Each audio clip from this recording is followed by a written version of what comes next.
Hey folks! Napanood ko na kaagad ang first week or first 5 episodes ng Can't Buy Me Love starring Don Bell thanks to Netflix Philippines.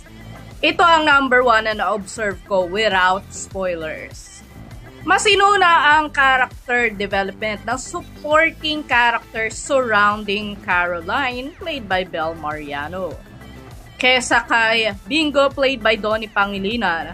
By the end of the week, alam mo na, Rufa Gutierrez as Gina Tan is sneaky, plastic, and possible na mas dangerous pa kesa sa stepmother ni Caroline. Kahit na on the surface, mukha siyang maingay at taklesa at medyo airhead.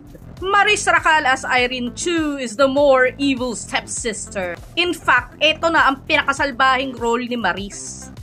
Muntik ko nang mabato ang screen ko dahil sa sinabi niya kay Caroline tungkol sa nanay nito. As in, grabe, parang, ay, naku, mahihila ko lang yung mga naka-curl-curl na buhok na yan eh. I don't think dahil siya sa ala, kasi remember, little kid lang siya, hindi naman siya lasing noon, nung ninenok niya yung iPad ni Caroline. Kyla Estrada as Bettina Q is actually rational. And though ayaw niya kay Caroline, you know, hindi naman siya to the point na she hates her, but it's more of dahil sa pagkabrat nito. I don't think aabot to the point na i-wish niya si Caroline ng masama kagaya ng ginawa ni Irene.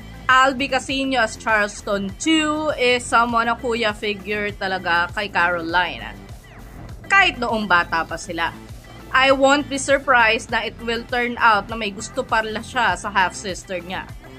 Stephen Tanwenko is more of a friend really to Caroline than a love interest sa nakikita ko. Anyway, may I comment lang sa kabortahan ni Darren Espanto. Maayos siya umarte in fairness.